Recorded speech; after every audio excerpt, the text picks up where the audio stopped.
The most interesting thing ever is when you get a glimpse into blackness from the perspective of whiteness. That's not something I often get because I'm black, first of all, right? And I grew up around all black people. I'm from Detroit, right? So it's not like I grew up in a white neighborhood or anything and was really exposed to these people and their thoughts and stuff. This is like really a learning experience for me, right? And the first time this happened, I was in college. I was like 21 at this time, right? And I had taken this random class because my major was not 120 credits, but you got to have 120 credits to graduate. So I took this random class about like language development, right? And there was a unit on AAVE. So they wrote something on the screen. And this class was online, right? So they wrote something on the screen. And I'm going to show y'all what they wrote, right? So I read that in my head and I was like, what the hell? I was like, that's not how black people talk. I said, yo, like they trying on purpose to make us sound dumb. That is not how black people talk, right? So I pulled out my phone because, like I said, this class is online. And I got on Snapchat and I started recording, right? And then I said it aloud. I said, look at this shit. Look, it says, don't nothing be wrong with the way I be talking. Then I was like, hold up, wait a second. That sounds perfectly normal when I said it aloud. But when I read it in my head, it didn't sound right at all, right? And that's when I realized that even though I speak AAVE, in my head, I read in standard English because all of the books in America are in white people English. There are not like AAVE books, right? So when I read that sentence, right, I didn't read it like a black person. I didn't read it in AAVE. I read it like a white person in standard English. And it didn't make any sense. And that's when I realized, like, these people are not joking when they say they really can't understand us. They're not trying to be funny. Now, don't get me wrong. They go out their way to put it down and act like it's not its own dialect and whatever, right? But my point is, no, they really don't understand blackness at all. And it really does show.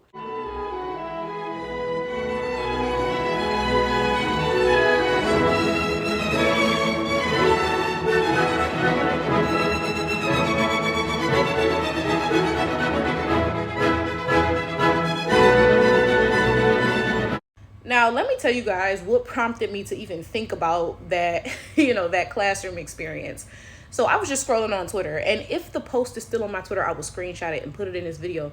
But y'all know, once you minus an app down, it refresh and stuff be going forever, okay?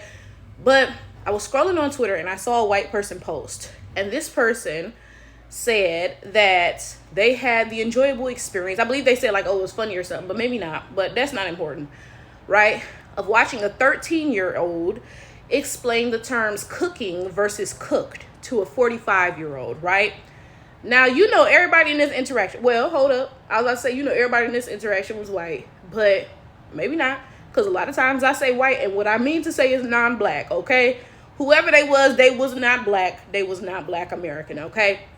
So the way this person said the 13-year-old described it is, oh, cooking is good and cooked is bad. You're either in the pot or holding the pot, right? And when I read this, I was just like, no, okay? like literally no, okay? So this person was saying, again, let me straighten it in my mind. They were saying cooking is good, right? And cooked is bad, right? And y'all, as a black American, now I'm not going to explain why this is incorrect, because I know there are a lot of non-black people up under this video who are trying to study and who are trying to learn and use it correctly. And that's not why I'm here. I'm not here to teach you, because the people who I'm talking to and who this applies to, they understand exactly why it's wrong, right?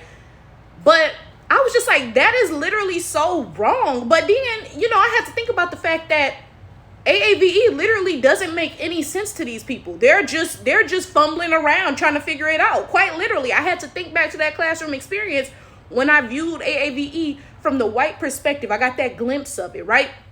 And I said, yeah, it makes sense that they don't understand anything about AAVE, and it shows every time they speak about it, every time they try to use it, it shows. The best way that I can describe AAVE is that it is a tonal language or dialect or whatever you want to call it. And I will tell you guys straight up that I am not a linguist by any means, right?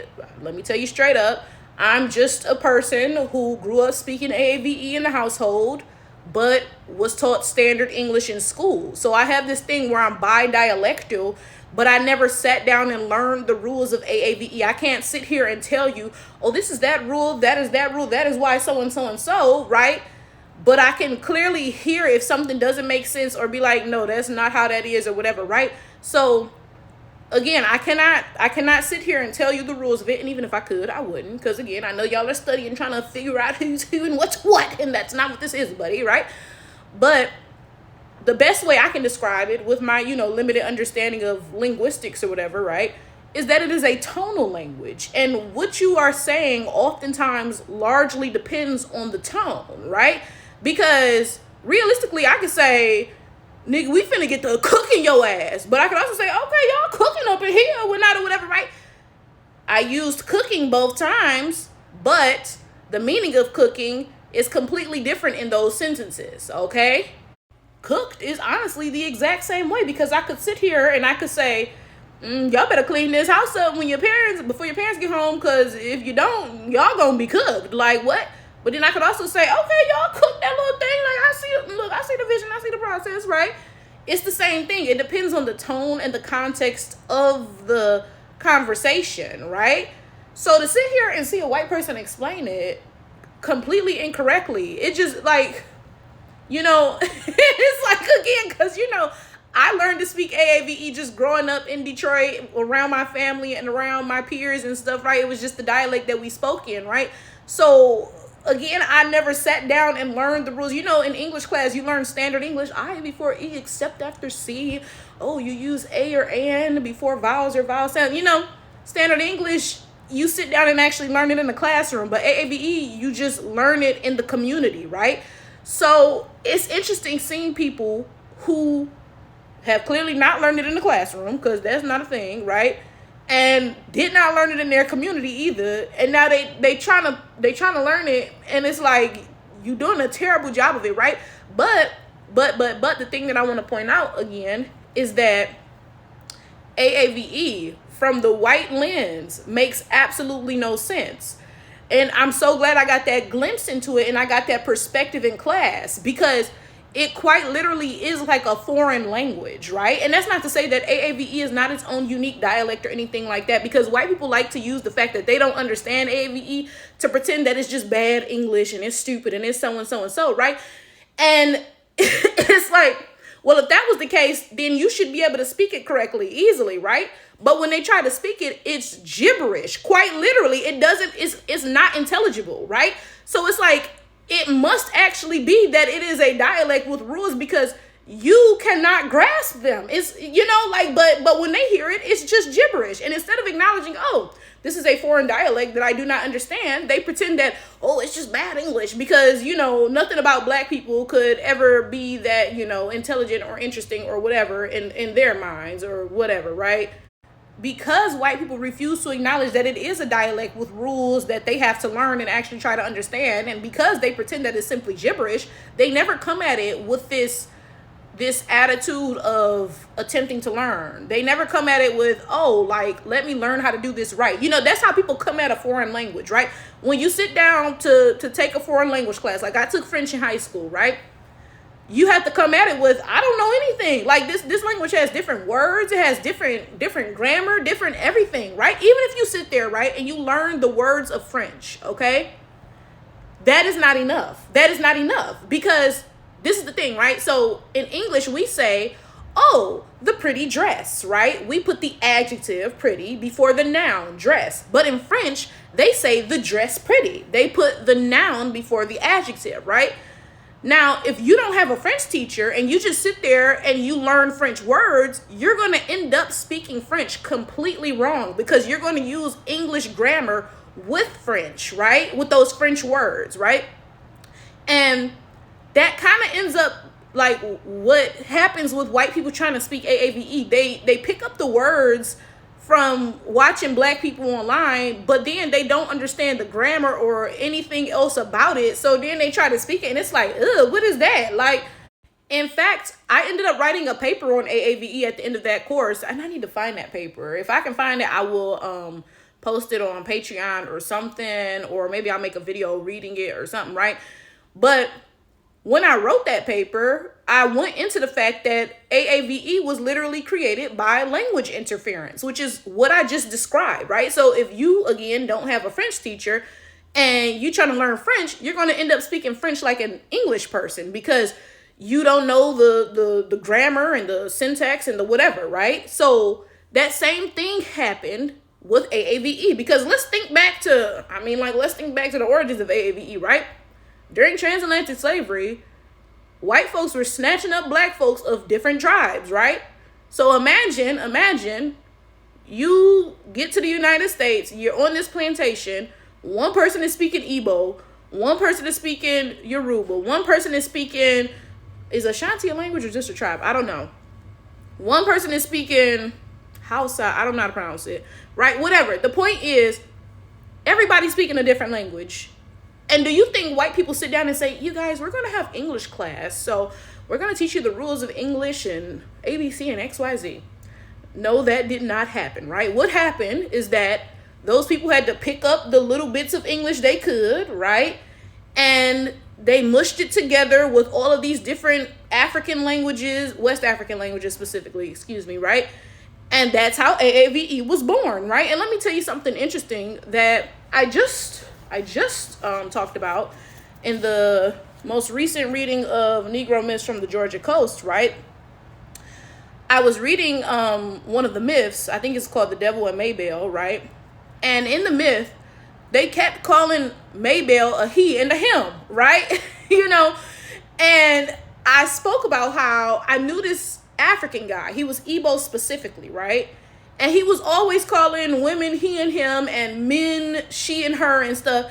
And finally I asked him, I said, is Igbo a gendered language? Like, do they have she versus he versus him versus her, right? So it turns out Igbo is not a gendered language. So they call everybody just, I don't know, I don't speak Igbo, right? But the point is they don't specify, that is a she, her versus a he, him, right? But in English, that is a specification. Now, English is not as gendered as some languages. Like French, notebook has a gender. Like, really, are we serious? I don't think it's that deep. But, in English, you do differentiate between a she, her human versus a he, him human, right? And I thought it was interesting reading Negro Myths from the Georgia Coast because you saw that in that form of AAVE. Now, mind you, this book was written in like the late 1800s or something, right? So the point that I'm making is that at that point, right, because nowadays in AAVE, we say she and her and he and him, right?